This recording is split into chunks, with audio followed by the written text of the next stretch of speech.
warahmatullahi wabarakatuh. Pertama-tama saya ucapkan alhamdulillahirrahmanirrahim. Segala puji bagi Allah yang telah mempertemukan kita hari ini, karena berkat karunia dan hidayahnya sehingga kita dapat bertemu di tempat ini. Salawat dan salam tak lupa pula kita haturkan kehadiran kita, junjungan kita Nabi besar Muhammad Sallallahu Alaihi Wasallam beserta para keluarga, sahabat dan kita pengikutnya hingga akhir zaman. Amin amin ya rabbal alamin. Baik, saya ucapkan terima kasih kepada bapak-bapak ibu semua yang berkenan hadir pada hari ini. Untuk saya sendiri berbagi praktik baik tentang penerapan budaya positif yang saya sendiri dapatkan pada pelatihan guru penggerak di modul 1.4. Baik, sebelum kita mulai, kita explaining dulu ya Ibu, biar tidak ngantuk, biar tetap fokus. Masalahnya waktunya siang-siang bikin kita ngantuk. Ya, baik. Ice breakingnya sambil duduk aja kok Bu. Ice breakingnya ini perintah ya. Kalau ibu-ibu silakan melaksanakan perintahnya yang saya katakan. Nah, perintahnya ini apabila ada kata ibu guru, berarti ibu-ibu lakukan perintahnya. Tapi kalau tidak ada kata ibu guru, berarti perintahnya tidak dilakukan. Siap ya Ibu? Oke. Kata ibu guru satu kali. Sudah ada yang nggak fokus. Oke. Kata ibu guru. Kata ibu guru tepuk 3 kali. Kata ibu guru tepuk 2 kali. Tepuk 1 kali. Baik, saya ulang lagi ya Bu. Kata ibu guru tepuk 3 kali. 2 kali. Kata ibu guru. Baik. Enggak kok, alhamdulillah yang kurang fokus ada beberapa orang saja. Alhamdulillah yang lain fokus. Baik, kita mulai ya. Next ya. Oke, baik. Budaya positif. Budaya positif itu merupakan perwujudan dari nilai-nilai atau keyakinan universal yang diterapkan di sekolah. Jadi budaya positif dapat mendorong murid untuk mampu berpikir, bertindak, dan mencipta sebagai proses memerdekakan dirinya, sehingga murid mampu mandiri dan bertanggung jawab. Jadi budaya positif itu konsepnya ada 7 konsep inti dari budaya positif.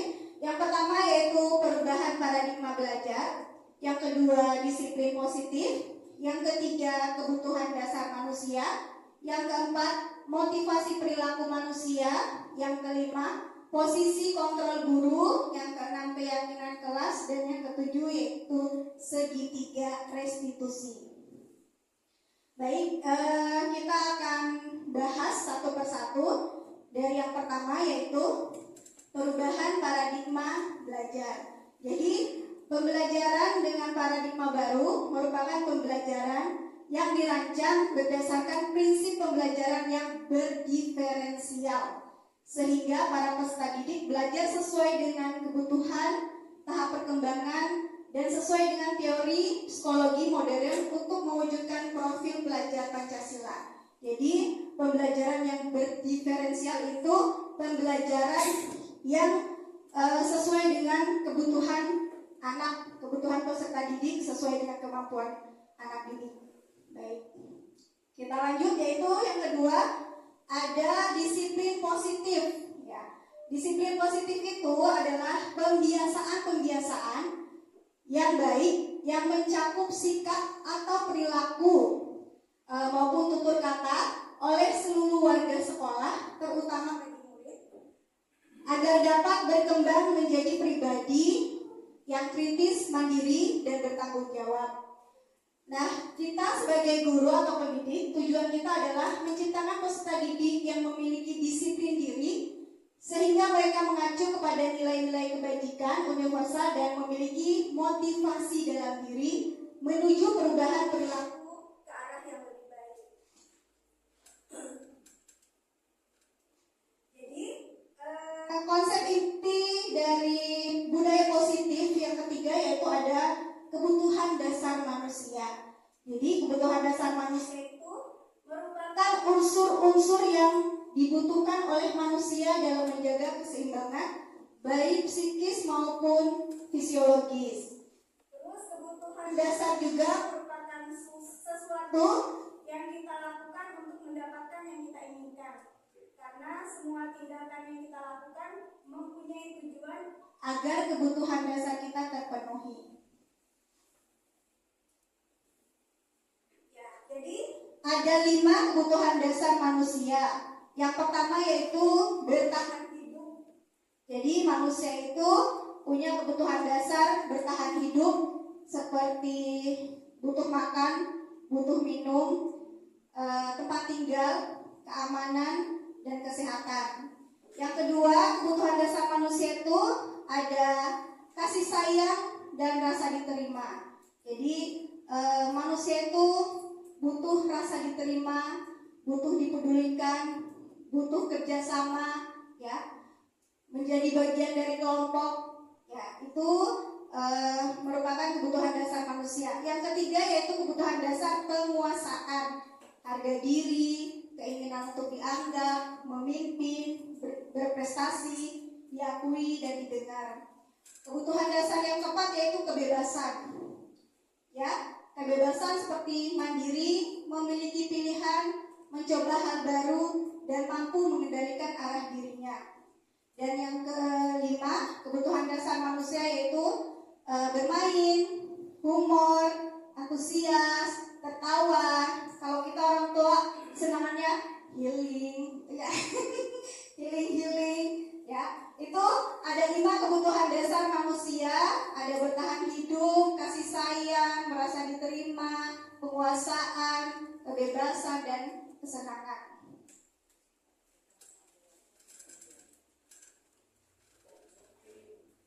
Ya, shopping, lihat duit yang merah-merah. Baik, lanjut. Jadi konsep inti budaya positif berikutnya yaitu motivasi perilaku manusia. Ada hukuman, konsekuensi, dan restitusi. Hukuman adalah berfokus pada untuk menghentikan perilaku negatif. Hukuman juga biasanya digunakan untuk menegakkan keadilan. Yang kedua ada konsekuensi. Konsekuensi ini belajar dari tindakan yang dilakukan sendiri. Jadi ada sebab akibat, ya. Terus yang ketiga yaitu restitusi. Kalau restitusi ini memperkuat nilai tanggung jawab serta pemulihan. Ya, jadi ada 3 motivasi perilaku manusia yaitu ada hukuman, konsekuensi, dan restitusi. Kalau di sekolah, hukuman itu biasanya terjadi secara tiba-tiba dan tidak terencana. Ya. Terus kalau guru yang memberi hukuman itu murid tidak tahu bakalan apa yang akan terjadi. Dan hukuman itu sifatnya satu arah dari guru saja, ya. Biasanya seperti itu dan bentuknya itu hukuman psikis maupun fisik, ya, verbal juga. Terus kalau konsekuensi itu biasanya terencana dan atau tidak disepakati. Terus konsekuensi juga ini membuat murid itu tidak nyaman. Nah, terus sikap guru itu selalu memonitor atau memantau murid. Dan yang ketiga yaitu restitusi. Kalau restitusi ini prosesnya menciptakan kondisi bagi murid untuk memperbaiki kesalahannya. Jadi ada proses juga kolaboratif. Jadi kita mengajarkan kerjasama, mengajarkan murid untuk kita cari nih solusi atas masalah yang mereka hadapi. Nah, ini ada posisi kontrol guru. Ada 5 posisi kontrol guru.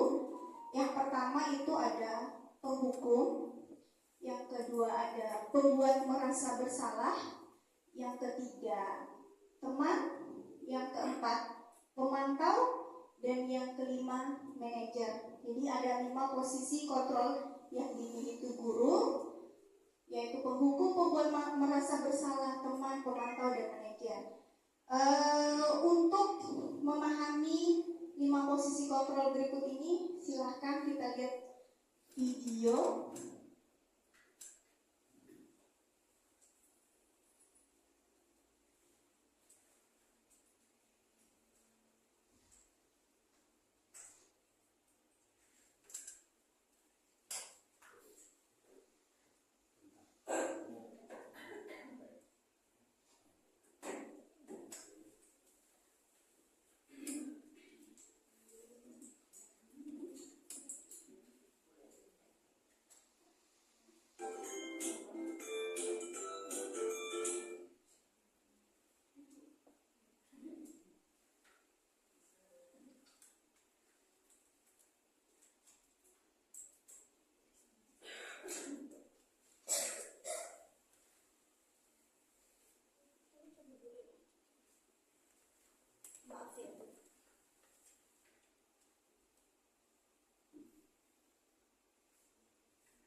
Bu, saya terlambat ngumpulin tugas. Kenapa kamu terlambat ngumpulin tugas? Iya Bu, saya kalau sore bantuin ibu jaga warung, gak sempat ngerjain tugas. Kira-kira nih, apa yang bisa kamu perbaiki supaya kamu bisa mengerjakan tugas tepat waktu? Coba, kapan biasanya kamu membantu ibu jualan? Jam 6 sampai jam 8 malam, Bu. Bagaimana kalau kamu membuat jadwal? Kapan kamu akan mengerjakan tugas? Oh gitu ya, Bu. Saya coba deh, Bu. Terima kasih, Bu.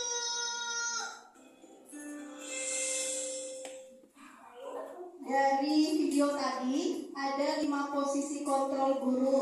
Yang pertama itu penghukum, ya. Kalau nggak ngerjain tugas, diri, biasanya kayak gitu. Yang kedua ada merasa bersalah. Next, Cak. Jadi ada penghukum. Biasanya penghukum itu berdiri di kelas dengan satu kaki. Kamu nggak kerjain tugas, lari lapangan. Kamu nggak pakai baju olahraga, lari lapangan, push up, itu ya. Salah satu posisi kontrol guru, penghukum. Yang kedua, membuat merasa bersalah. Ibu sedih lihat kamu mengulangi kesalahan kamu. Berapa kali ibu peringati, kamu senang ya membuat ibu sedih. Jadi itu kata-kata dari guru yang posisi kontrolnya membuat merasa bersalah. Yang ketiga, teman. Ya. Biasa posisi kontrol ini terkadang saya juga melakukannya. Ayo dong, selesaikan tugasnya. Nanti setelah itu kita main. Ya, itu posisi teman. Terus yang keempat ada posisi pemantau. Jadi dipantau terus anaknya. Kamu tahu kan konsekuensinya kalau nggak selesai nanti nggak main ya. Ayo selesaikan. Ya, nanti makannya belakangan ya. Nanti pulangnya belakangan ya. Itu memantau. Nah, ini yang kelima posisi yang paling teratas yang harus dimiliki guru, yaitu posisi manajer. Jadi posisi manajer itu salah satunya seperti ini. Apakah kamu tahu kesalahanmu? Keyakinan kelas apa yang dilanggar? Apa yang kamu lakukan untuk menyelesaikannya? Bagaimana solusinya? Itu kata-kata dari 5 posisi kontrol manajer guru. Baik, kita tebak posisi kontrol apa Kak aku? Baik, supaya lebih memahami 5 posisi kontrol tadi, kita tebak-tebakan ya Bu. Ibu sedih lihat perilakumu seperti ini. Kira-kira itu posisi kontrol apa ya Bu? Bersalah. Ya, membuat merasa bersalah. Oke, berikutnya selalu saja salah. Sekarang berdiri di depan, menghukum ya. Kira-kira bagaimana kamu memperbaiki kesalahanmu?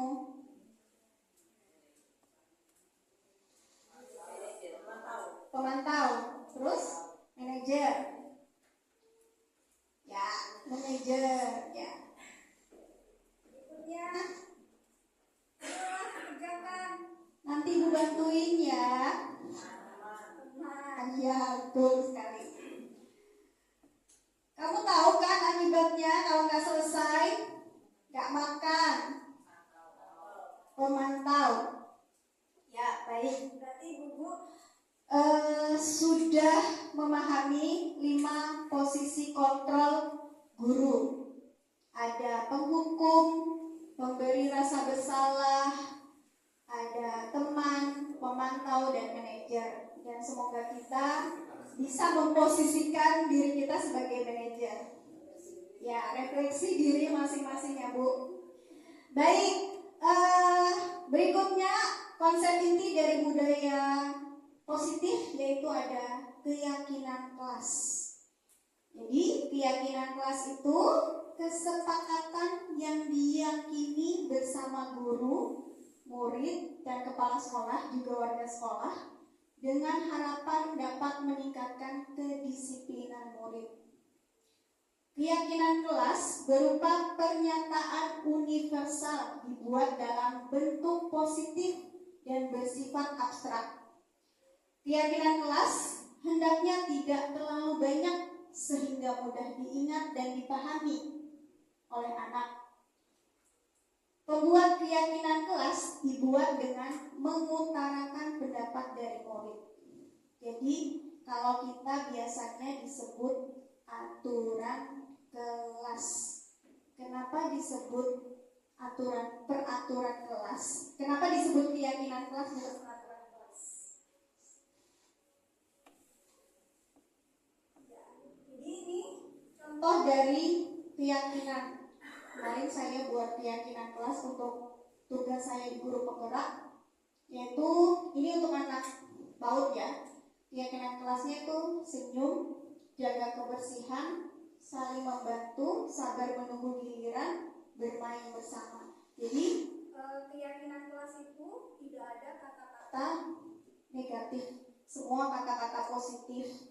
Jadi kayak dilarang itu tidak ada, diganti dengan kata-kata yang positif. Dilarang buang sampah, kata positifnya buanglah sampah pada tempatnya. Dilarang berlari, berjalanlah. Ya. Ya. Ini tadi pertanyaannya, kenapa keyakinan kelas bukan peraturan kelas? Jadi keyakinan kelas itu kesepakatan yang dibuat bersama antara guru dan murid untuk menciptakan suasana kelas dan lingkungan belajar yang positif dan nyaman. Sedangkan keyakinan kelas juga sementara peraturan kelas yaitu seperangkat aturan yang ditetapkan oleh guru dan harus dipatuhi oleh murid. Contohnya seperti ini ya Bu. Kalau ibu-ibu naik motor gak pakai helm, ya, ibu-ibu gak pakai helm karena apa? Selain itu, ibu-ibu cuma dekat aja kok. Terus alasan yang lain kalau gak pakai helm,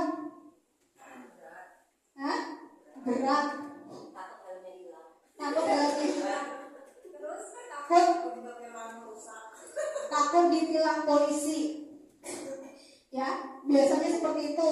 Gak bawa SIM, gak bawa STNK, takut ditilang polisi. Berarti itu motivasi ibu-ibu baru motivasi eksternal dari luar.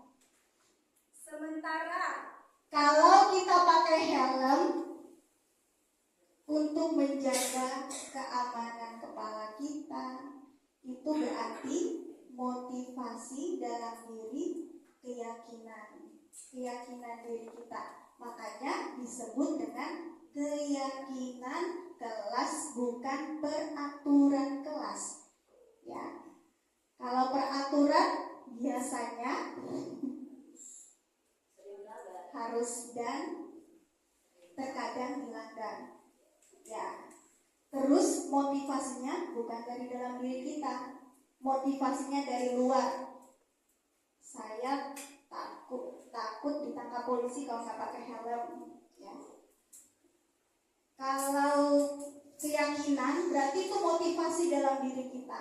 Makanya tidak ada peraturan kelas, adanya keyakinan kelas, keyakinan sekolah. Ya. Dibuatnya bersama guru dan murid. Ya. Berikutnya ada segitiga restitusi. Ya. Segitiga restitusi ini adalah suatu proses dialog yang dijalankan guru atau orang tua agar dapat menghasilkan murid yang mandiri dan bertanggung jawab. Jadi, segitiga restitusi juga ini membantu murid memiliki tujuan, disiplin positif, dan memperbaiki dirinya setelah berbuat salah. Terus, segitiga restitusi ini mempunyai 3 tahapan. Jadi kita kalau ketemu anak-anak yang melanggar aturan, kita bisa memakai tahapan segitiga restitusi ini. Yang pertama ada menstabilkan identitas, yang kedua ada validasi tindakan yang salah, dan yang ketiga menanyakan keyakinan kelas. Ya, jadi kalau ada anak yang salah, kita tidak, posisi kontrolnya kita itu sebagai manajer, tidak sebagai penghukum, pembuat merasa bersalah, teman ataupun pemantau. Untuk menjadi manajer, kalau terjadi suatu masalah di sekolah ataupun di kelas, kita bisa memakai tahapan segitiga restitusi ini. Nah, tahapan segitiga restitusi ini, yang pertama yaitu menstabilkan identitas. Menstabilkan identitas itu anak-anak yang melakukan suatu tindakan yang salah bisa kita panggil, bisa kita pakai tahapan segitiga restitusi ini. Yang pertama dengan menstabilkan identitas. Menstabilkan identitas ini, pertanyaan pemantiknya seperti ini. Atau enggak kata-kata yang biasa dikeluarkan guru dalam menstabilkan identitas, yaitu bersalah itu manusiawi. Itu menstabilkan identitas. Ibu juga dulu pernah berbuat salah. Ibu tidak tertarik untuk mencari siapa yang salah, tapi ibu mau mencari solusi dari permasalahan ini. Kamu berhak merasa seperti itu. Jadi ini tahapan pertama segitiga restitusi untuk anak yang melakukan kesalahan. Jadi anak-anak yang melakukan kesalahan kita bisa pakai menstabilkan identitas dengan kata-kata yang seperti tadi. Bersalah itu manusiawi, ya. Ibu juga pernah berbuat salah, ya. Itu tahapan pertama. Tahapan kedua yaitu validasi tindakan yang salah. Jadi kalimat-kalimat yang kita keluarkan pada saat validasi tindakan yang salah itu seperti, kamu pasti punya alasan melakukan itu. Terus ada, padahal kamu bisa loh melakukan yang lebih buruk. Kamu pasti bangga pada dirimu sendiri karena kamu telah melindungi sesuatu yang paling penting buatmu. Itu kalimat-kalimat yang bisa kita sampaikan ke anak untuk validasi tindakan yang salah. Jadi yang pertama tadi menstabilkan identitas, yang kedua validasi tindakan yang salah, dan yang ketiga itu tahapan yang ketiga menanyakan keyakinan kelas. Jadi ada keyakinan kelas mungkin yang sudah kita sepakati di sekolah ataupun di kelas, kita tanyakan lagi ke anak-anak, apa keyakinan kelas kita, nilai-nilai apa yang kita sepakati, seperti apa gambaran kelas ideal yang menurut kamu, atau enggak kamu mau jadi orang apa, mau jadi anak seperti apa. Jadi itu ada 3 tahapan segitiga restitusi yang bisa kita pakai baik guru ataupun orang tua dalam menyelesaikan masalah atau tindakan anak-anak yang berbuat salah.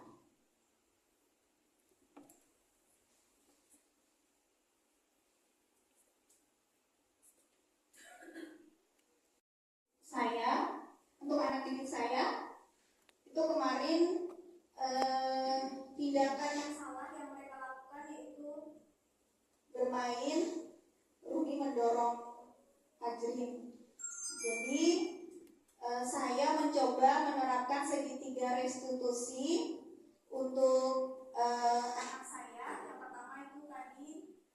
saya pakai tahapan yang pertama yaitu menstabilkan identitas. Saya tanyakan mengapa dia berbuat seperti itu, apa alasannya. Terus saya tanyakan juga keyakinan kelas pada anak-anak yang berbuat salah ini. Dan tanya ini bisa kita nonton bersama. Ini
segitiga restitusi yang saya terapkan untuk anak saya di kelas.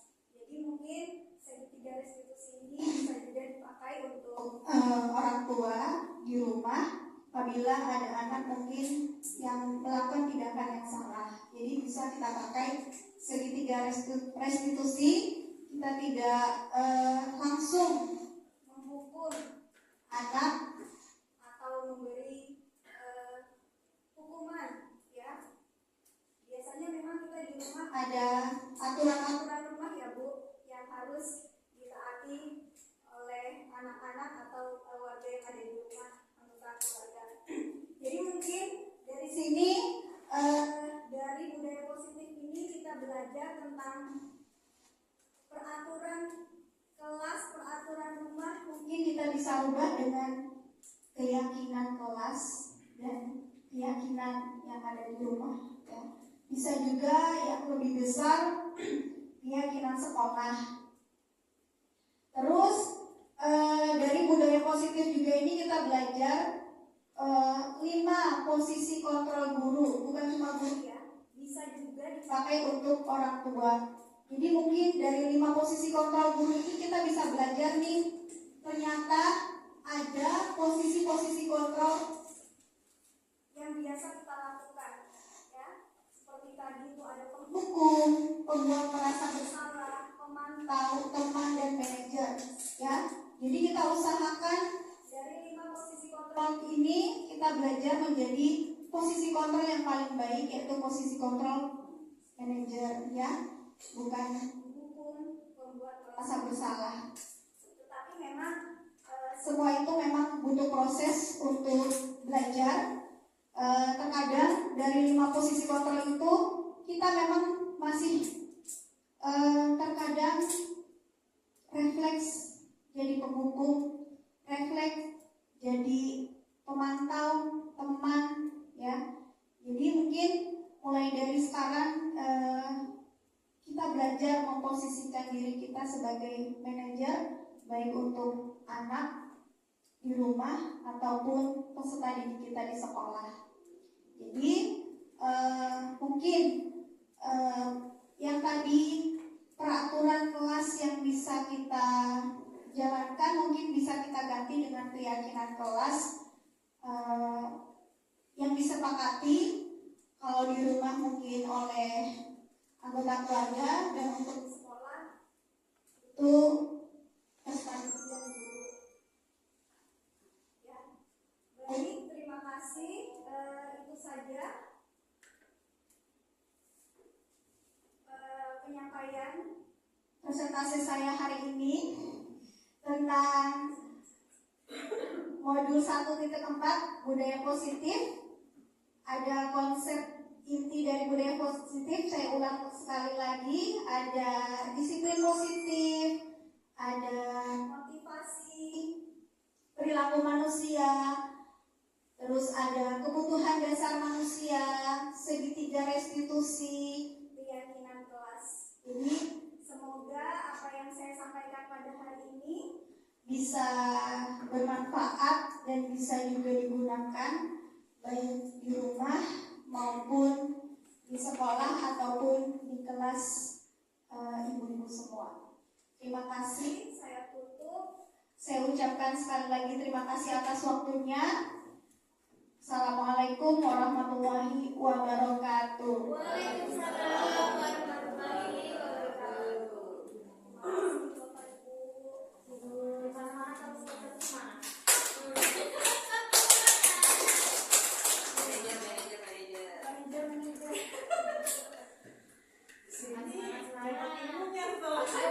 Habis ini Bu Ira ikut grup enggak?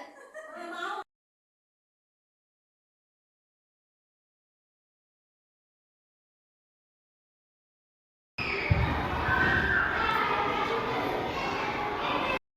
Nah, lihat sini sayang.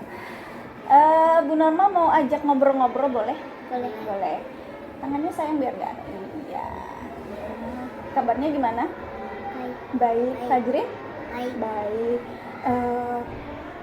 Bu Norma kan tadi tuh lihat Fajrin, lihat Rumi dorong Mas Fajrin. Kenapa ya Mas Fajrinnya didorong? Sengaja. Hah? Sengaja dia. Oh, nggak sengaja dorongnya. Pada saat apa tadi dorongnya? Pada saat bermain. Iya. Dulu juga loh Bu Norma waktu masih kecil, sekaya anak-anak, dulu juga Bu Norma pernah loh buat kesalahan dorong temennya, terus kasih nangis temennya. Dulu juga Bu Norma pernah, tapi kalau sudah buat kesalahan kita harus apa ya? Minta maaf. Hah? Minta maaf. Minta maaf sama temennya. Tadi Rumi udah minta maaf belum? Belum. Coba minta maaf dulu sama Fajrin. Bilang apa? Maaf. Iya. Jadi kalau jadi anak yang baik itu gimana ya teman-teman? Boleh belajar. Terus Ngaji. Sholat. Terus kalau jadi supaya Fajrin sama Rumi mau jadi anak pintar nggak? Mau jadi anak baik nggak? Mau jadi anak hebat nggak? Kalau mau jadi anak baik, anak hebat harus apa? Sama teman harus saling sama teman harus saling apa? Kalau jadi anak baik sama teman harus saling menyayangi. Nggak boleh apa? Nggak boleh pukul teman. Kalau nggak sengaja dorong teman harus cepat-cepat apa? Minta maaf. Kalau buat kesalahan harus apa? Cepat-cepat minta maaf. Kan Bu Norma sudah selalu tiap hari kasih tahu kan di kelas. Kalau berbuat salah bilang maaf. Jadi lain kali kalau berbuat salah bilang apa? Maaf. Oke, terima kasih. Kayak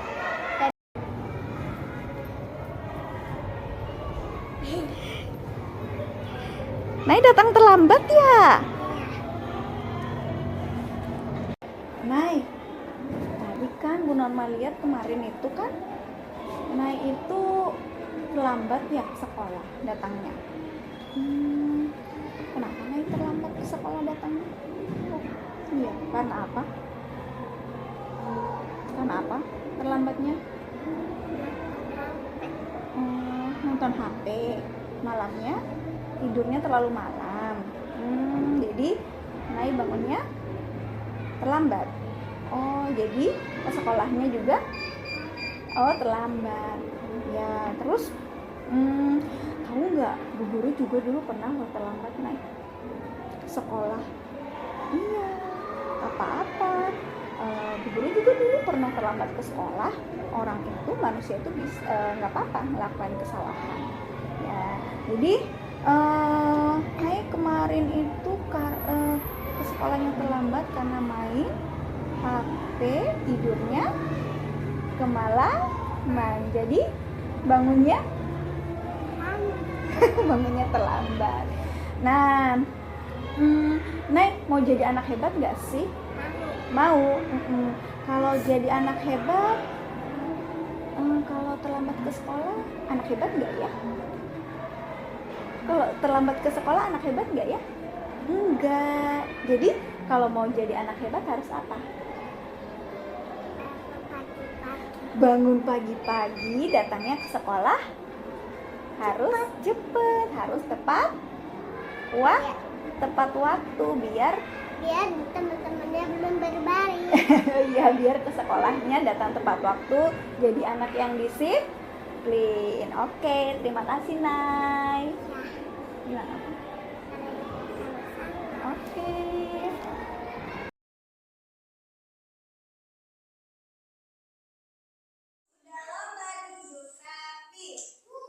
Agak geser biar nggak sempit, Mbak. Siapa anak ya? Oke. Tepuk satu, tepuk dua, tepuk tidak bunyi, tepuk tidak jadi. Oke, terima kasih.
suasana kelas kita enak, nyaman, berarti harus apa? Bersih. Disapu, digepel. Mbak Nova maunya apa? Ya, bentar ya. Nanti gantian ya, Mas Adam ya. Nova maunya apa keyakinan kelasnya? Bersih-bersih. Terus maunya kalau kita belajar itu pengennya gimana kelasnya Mbak Nova? Cuci piring. Mbak Nova suka cuci piringnya di rumah. Oke, Mbak Rifa maunya keyakinan kelas biar kita belajarnya nyaman, senang di kelas. Maunya gimana kelasnya? Oh iya, beresin kelas. Berarti kalau sudah selesai main harus apa? Beresin, rapiin kelas. Mbak Kanaya maunya apa? Keyakinan kelasnya? Hah? Oh nyapu. Terus Mbak Masak, Mbak Zaid. Maaf, Zaid maunya apa keyakinan kelasnya? Kerja PR. Emang ada PR? Ada. Di rumah. Sekarang gini, keyakinan kelas itu kita buat supaya kalau kita belajar di kelas itu senang, nyaman. Terus apa lagi? Senang. Nah, kalau Mas Enzo, keyakinan kelasnya maunya apa? Kesepakatannya. Mau apa? Maaf ya, sebentar ya. Enzo dulu maunya apa Enzo? Oh, sapu, nyapu. Terus? Mas siapa? Rumi. Maunya apa keyakinan kelasnya? Biar kita belajarnya senang, nyaman. Maunya apa? Aturan tadi tuh keyakinan kelas, yang tadinya aturan kita ganti jadi keyakinan. Maunya apa? Hah? Buang kaca. Hampir semua keyakinannya mau bersih-bersih ya. Mau apa? Supaya kita belajar tuh nyaman, senang. Maunya apa?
ambil makanan itu harus apa biar nggak berebutan? Harus apa? Antri. Jadi kalau antri itu pada saat apa? Cuci tangan. Makan, antri makan. Apa lagi? Barisan salim sama ibu guru. Ya, jadi tadi tuh sudah buang sampah pada tempatnya, rapikan mejanya, terus antri. Ya, antri. Ya, terus apa lagi? Lomba duduk rapi. Lomba. Lah? Ya, kalau di rumah bersihkan kasur ya. Kalau di rumah karena ada keyakinan di rumahnya juga. Kalau kita sekarang kesepakatannya bikin keyakinan kelas kita bacain. Oh la la la. Saya sudah siap. Duduk dengan rapi. Oke, terus tadi kan sudah buang sampah pada tempatnya. Rapikan mainan, rapikan kelas. Terus apa lagi tadi? Ya, antri. Terus ada lagi. Anak-anak, kalau anak-anak belajar, bu guru lagi jelasin harus diapain ya? Didengarkan. Jadi anak-anak belajar mendengarkan. Kalau ada yang berbicara harus apa? Didengarkan. Kalau ada yang tanya, dijawab. Lihat apanya? Lihat orangnya. Lihat mukanya yang berbicara. Jangan kalau ada yang berbicara kita apain? Iya, kita cuekin. Bisa belajar mendengarkan. Lomba duduk rapi. Tadi kan sudah belajar mendengarkan, sekarang belajar coba dengarkan Bu Norma ya. Terus dari Bu Norma pengennya anak-anak kalau belajar itu selalu ceria, selalu apa ya? Senang, selalu tersenyum ya. Bisa?